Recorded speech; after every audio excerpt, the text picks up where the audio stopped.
자, 이번 시간은 그 환지 방식의 도시개발 사업체에서 환지 처분에 관하여 학습할 수 있도록 준비하겠습니다. 환지 처분이에요. 네. 도시개발 사업 처분을 환지 방식으로 할 때는 제일 먼저 이제 환지 계획을 작성해서 그 환지 계획에 대한 인가를 받게 됩니다. 그 환지 계획과 관련해서 저희들은 이미 이제 학습을 마무리했었고요. 자, 이렇게 환지 계획 인가가 나면은 그 다음에 이제 그 공사 시행에 들어가게 되고 그 도시개발 사업 시행 과정에서 이제 사업 시행 과정에서 그 도시개발 사업 시행으로 종전 토지 소유자 임차권자가 종전 토지를 사용 수익을 못하는 문제가 생기거나 또 임차권자가 그 지정받은 환지를 임차권자가 그 임차권의 목적인 사용 수익을 못하게 됐을 때 이와 같은 문제를 해결하기 위해서 환지 예정지를 지정하는 제도까지 우리가 학습한 거죠. 자, 이렇게 환지 예정지 지정 처분을 전후로 해서 계속 도시개발이 시행돼요. 도시개발 사업이 시행되고, 자, 이렇게 해서 도시개발 사업 환지 방식으로 도시개발 사업 시행이 완료가 됩니다. 완료가 되면 이제 본격적으로 환지 처분을 위한 절차에 들어가게 되죠. 자, 이 환지 처분 절차 그 자체가 시험 나오기도 하죠. 그래서 환지 처분 절차는 외워둬야 됩니다. 자, 도시개발 사업으로 환지 방식이 완료되면 도시개발 사업 시행자는 지체 없이 공사 완료를 공고합니다. 지체 없이 공사 완료를 공고하고 공사 관계 서류를 일반에게 공개 열람을 시키게 됩니다. 자, 이 공람 기간 내에 이해 관계자들은 관련 서류를 공개 열람하고 그 다음에 이제 의견이 있으면 공람 기간 내에 의견을 제출합니다. 의견을 제출할 수 있게 되고, 자, 그 제출된 의견에 대해서 필요한 조치를 취한 다음 이제 준공검사를 신청하게 됩니다. 자, 준공검사 있으면은 그 준공검사로부터 며칠이죠? 그렇죠. 준공검사로부터 60일 내에 이제 환지 처분을 할 수 있게 되는 거죠. 자, 이번 시간에 저희들이 학습할 수 있는 이 환지 처분에 대해서 학습할 수 있도록 그렇게 합니다. 자, 환지 처분이 무엇인지 볼게요. 자, 환지 처분이 무엇일까요? 그 개요, 환지 처분의 개요는 이렇게 됩니다. 자, 우리 도시개발 사업전 토지를 무엇이라고 합니까? 종전 토지라고 하죠. 자, 도시개발 사업전 종전 토지 이게 100분지였죠. 자, 100분지 1000제곱미터가 이제 갑의 농지였죠. 자, 100분지 농지 소유자 갑에게 도시개발이 끝나면은 200분지에 조성된 택지 500제곱미터를 갑에게 환지로 줄 거야 라고 정한 계획을 환지 계획이라고 했죠.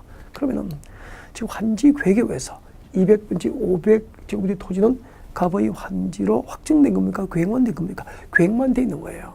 저렇게 환지 계획에서 계획된 그 200분지 500제곱미터 토지를 갑의 환지로 확정할 수 있는 행정처분이 환지처분이에요. 그러니까 환지처분이라고 하는 행정처분이 있어야 환지 계획에서 정하는 환지가 갑의 환지로 확정이 되는 거죠. 그 다음에 201번지 500제곱미터는 도시개발사업 목적 달성을 위한 용도에 쓰기 위해서 환지를 정하지 않고 보류했었죠. 이를 보류지라고 했잖아요. 그 201번지 환지 계획에서 정한 201번지 500제곱미터를 보류지로 확정할 수 있는 행정처분이 환지처분이 되는 거죠. 그리고 그 보류지 중 일부는 처분해서 도시개발사업 경비에 쓸 수 있다고. 그러면은 자, 201-1번지로 분할해서 이 300제곱미터 보류지 중 300제곱미터를 팔아서 경비에 쓰면 이것을 우리는 뭐라고 하죠? 채비지라고 합니다. 채비지. 처분해서 도시개발사업 경비에 쓸 수 있는 용도로 정한 토지를 채비지라고 하는 거죠. 그러면 201-300제곱미터를 채비지로 하겠다. 채비지로 확정하기 위한 행정처분도 환지처분이 되는 거죠. 그래서 201번지 500제곱미터를 종전 토지소유자 갑에게 환지로 줄 거야. 201번지 500제곱미터는 보류지로 할 거야. 그 보류지 중에서 201-1번지로 분할해서 나하고 300제곱미터는 팔아서 사업비에 쓸 거야. 채비지죠. 이런 것은 전부 환지 계획으로 계획이 된 것이고, 이 환지 계획으로 계획된 것을 법적으로 확정하기 위한 행정처분을 환지처분이다 라고 하게 돼요. 자, 그때 환지처분은 어떻게 이루어질까요? 환지처분이 이루어지는 형식입니다. 자, 환지처분은 다음과 같은 형식 요건을 갖춰서 이제 환지처분이 이루어지게 돼요. 환지처분은 환지계획 내용을 토지 소유자에게 알려줍니다. 자, 도시개발 사업 시행자가 환지처분을 할 때는 환지계획 내용을 토지 소유자에게 알려요. 즉 100분지 종전 토지 소유자에게 종전 토지자 당신이 환지 계획에 의해서 환지받을 땅은 200분지 500제곱미터 땅이 환지받을 땅이라고 알려주고 환지 계획 내용을 알리고 환지 계획 내용을 종전 토지주에게 알리고 대통령령이 정한 절차에 따라서 공고하게 됩니다. 이 공고가 환지 처분 공고가 되는 거죠. 이렇게 환지 계획 내용을 종전 토지 소유자에게 알리고 공고하는 형식 요건을 갖춰서 환지 처분이 이루어지게 되는 거죠. 네. 자, 이렇게 환지 처분이 공고되면 언제 효력이 발생할까요? 자, 만약에 2017년 9월 20일 환지 처분이 공고되면 그 환지 처분의 효력은 그 환지 처분 공고일의 다음 날 2017년 9월 21일부터 네, 환지 처분의 법적 효과가 발생하게 되죠. 그때 환지 처분의 법적 효과 7개가 있죠. 7개. 자, 그 환지 처분의 효과 7개를 지금부터 소개합니다. 환지 처분의 효과 7개. 1번 원칙부터 같이 보죠. 환지 계획에서 정하는 환지를 환지 처분 공고일의 다음 날부터 줄 것이죠. 환지 처분 공고일의 다음 날 줄 거고 이게 제 환지 처분의 효력 발생 일자가 돼요. 이 환지 처분 공고일의 다음 날부터 종전 토지로 본다. 이게 첫 번째 환지 처분 효과예요. 이게 무슨 뜻이냐면 이런 뜻이에요. 자, 이거 이해하기가 제일 어렵거든요. 자, 설명드리겠습니다. 2017년 9월 20일 환지 처분이 공고되면 그 환지 처분 공고일의 다음 날부터 환지 계획에서 정한 환지를 즉 200분지 500제곱미터의 토지가 갑액의 환지 계획으로 계획된 환지 아닙니까? 이 200분지 500제곱미터 이 토지를 갑의 토지를 보는 거죠. 그 말은 환지 처분 공고일의 다음 날 100분지 농지 소유자 갑이 이 환지받은 토지 소유권을 취득한다는 얘기예요. 환지 처분이 공고되면 종전 토지자 갑은 환지받은 토지에 대해서 새로운 토지 소유권을 취득한다는 얘기죠. 언제? 환지 처분 공고일의 다음 날이죠. 환지 처분 공고일의 다음 날 환지받은 토지에 대한 새로운 토지 소유권을 취득하게 되고 대신에 종전 토지에 있던 100분지 농지에 있던 갑의 토지 소유권은 소멸을 하게 돼요. 그 소멸되는 시점이 중요하죠. 소멸되는 시점은 환지 처분 공고가 있은 날, 이 환지 처분 공고가 있은 날이 끝나는 때입니다. 끝나는 때 소멸 그렇게 됩니다. 그러면 2017년 9월 20일 환지 처분이 공고되면 그 2017년 9월 20일 환지 처분 공고의 다음 날 100번지 종전 토지자 갑은 새로 환지 계획으로 정한 환지에 대해서 새로운 토지 소유권을 취득하게 되고 종전 토지 100번지 농지에 있던 갑의 토지 소유권은 환지 처분 공고가 있으니 끝나는 순간 즉 2017년 9월 20일 저녁 0시가 12시가 땡 하는 순간 종전 토지 100번지 농지에 있던 그의 토지 소유권은 소멸하게 되는 거죠. 이를 법조문은 어떻게 표현했죠? 환지 계획에서 정한 환지를 환지 처분 공고의 다음 날부터 갑의 종전 토지로 본다라고 표현한 거예요. 다음 두 번째는 일단은 처음에는 어렵죠. 그래서 계속 반복하는 과정에서 익숙해집니다. 처음에는 무척 어려워하죠. 두 번째는 환지를 정하지 아니한 종전 토지 위에 권리는 환지 처분 공고일이 끝나는 때 소멸한다. 이런 얘기예요. 여러분 만약에 101번지 여기 도시개발사촌 101번지예요. 100번지 1000제곱미터 갑의 농지였고 101번지 600제곱미터 농지가 있었고 그 농지 소유자 을이에요. 그러면은 만약에 토지 부담률이 50%라면 을은 600제곱미터 가운데서 50%에 해당하는 300제곱미터는 도시개발에서 부담을 해야 돼요. 그럼 나머지 300제곱미터를 환지를 받을 수 있잖아요. 근데 이 을이 도시개발사 합전 100번지 농지 101번지 600제곱미터 농지 소유자 을이 도시개발 사업시행자에게 저에게는 환지를 지정하지 마십시오라고 환지 지정을 제한해달라고 환지를 부지정해달라고 신청한 거예요.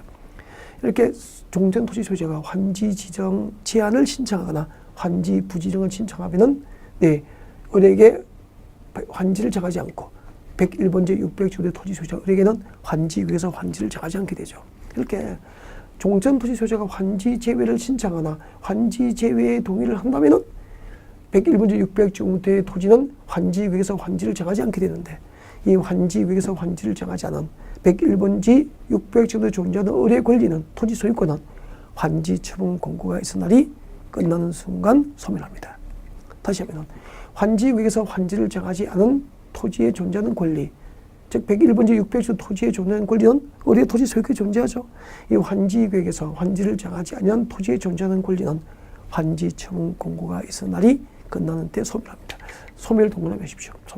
소멸 시점은 항상 네 끝나는 때입니다. 환지 처분 공고가 있은 날이 끝나는 때 소멸 한다. 그 다음에 이제 세 번째 내려오십시오.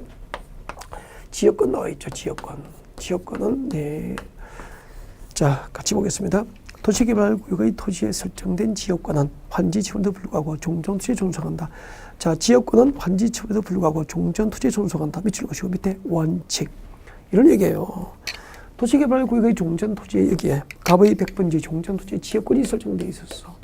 이 지역권은 환지처분이더라도 환지받은 토지로 이전하지 않고 종전토지에 그대로 존속해요. 하다가 도시개발 사업시행으로 행사할 이익이 없어지면 환지처분 공고가 있은 날이 끝나는 순간 종전토지에서 소멸합니다. 그래서 이 지역권을 우리 농담으로 환지방식의 도시개발 사업 절차에서는 지조권이라고 돼. 지조가 있다는 거죠.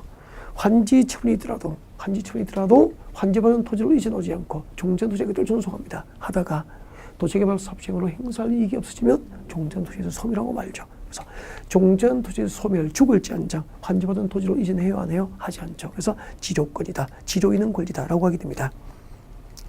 도시개발구역의 토지에 설정된 지역권은 환지처분에도 불구하고 종전토지에 존속함이 원칙인데 다만 행사할 이익이 없어진 도시개발 사업시행으로 행사할 이익이 없어진 지역권은 환지처분 공고가 있은 날이 끝나는 때 소멸합니다. 소멸 동그라미. 소멸 앞에 끝나는 때 앞뒤로 가로서 어떤 환지처분 공고 이후에 어떤 권리가 소멸되는 시점은 전부 끝나는 때 소멸합니다. 시험에는 다음날 소멸하면 틀리죠. 환지처분 공고일에 다음날 소멸이 아니고 환지처분 공고가 있은 날이 끝나는 때 소멸합니다. 그 다음에 행정상 재판상 처분이죠. 행정상 재판상 처분 네 번째. 자, 환지처분은 행정상 재판상 처분, 행정상 재판상 처분으로 종전토지에 전속하는 것에 관하여는 그 영향을 미치지 않는다.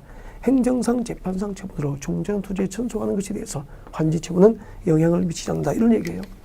여러분, 도시개발사업전 종전토지 100분지 천지대 농지에다가 자, 여기다 농림지역으로 용도지역 지정처분을 해버리면은 이 농림지역 지정처분한 효과는 항상 100번지의 그 행정처분의 효과가 전속되기 때문에 100번지 농지 소유자가 200번지를 환지받아 가더라도 영향을 받아야 안 받아요. 즉 농림지역 종전토지의 농림지역 지정처분한 행정처분의 효과가 200번지 토지로 이전하지 않는다는 얘기죠. 환지처분 영향을 받지 않기 때문에. 이해가 되죠? 네. 자, 도시개발사업전 행정상 재판상 처분으로 종전토지에 전속하는 것은 환지처분이더라도 환지처분의 영향을 받지 않는다. 쉽게 여기서 농림지역에 살다가 상업지역에 이사 온다고 해서 농림지역 지정 처분한 행정처분의 효과, 즉 농림지역이 따라오지는 않잖아요. 이삿짐과 그 와이프가 좋아하는 애완견하고 그리고 그 애완견 안고 있는 남편만 따라오는 거죠. 네. 다음 내려오시고요. 입지한지 처분의 효과입니다. 입지한지 처분. 자, 입지한지 처분 받아요. 아까 우리 그 입지한지 처분은 뭐죠?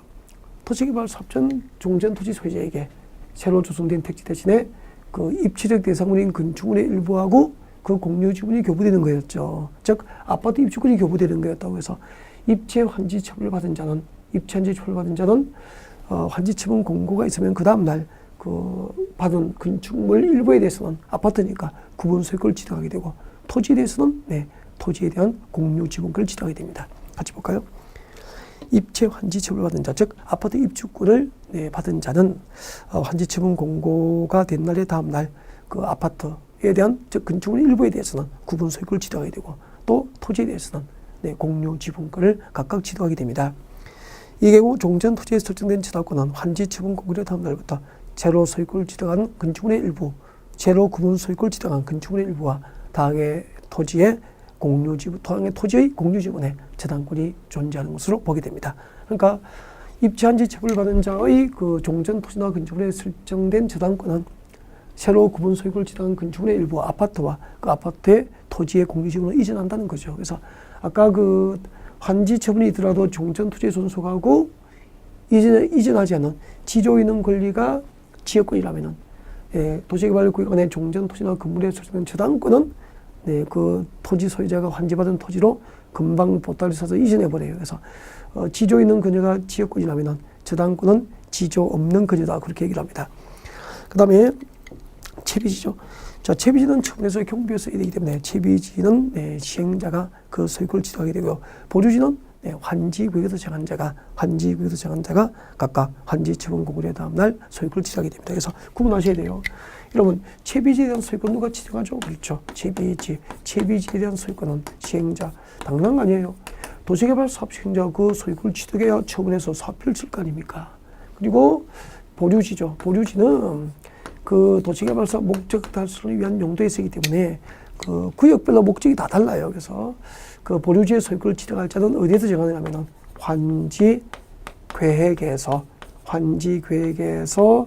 그 보류지에 대한 소유권을 취득할 자를 정하게 돼요. 그래서 환지계획에서 정한 자가 그 소유권을 각각 취득하게 됩니다. 채비지에 대한 소유권은 시행자가, 보류지에 대한 소유권은 환지계획에서 정한 자가 환지처분 공고의 다음날 각각 그 소유권을 취득하게 됩니다. 그리고 마지막이죠. 자, 청산금이 확정됩니다. 환지처분이 공고되면은 그 환지처분 공고의 다음날 청산금이 확정이 됩니다. 네. 뒤에 참고를 제가 뒀죠. 이 청산금은 결정시기하고 확정시기를 구분해야 돼요. 자, 청산금은 어떻게 결정될까요? 결정시기. 청산금은 결정하는 시기. 자, 도시개발 사업 시행자가 환지 처분을 하는 때입니다. 도시개발 사업 시행자가 환지 처분을 하는 때 청산금이 결정돼요. 도시개발 사업 시행자가 환지 처분을 하는 때 청산금이 결정되고요. 그 다음에 청산금이 확정되는 시기. 확정은 네, 환지 처분 공고일의 다음 날입니다. 환지 처분이 공고되면은 그 환지 처분 공고일의 다음 날, 환지 처분 공고일의 다음 날 청산금이 확정됩니다. 그래서 청산금은 결정 시기하고 확정 시기를 네, 구분을 하셔야 됩니다. 네.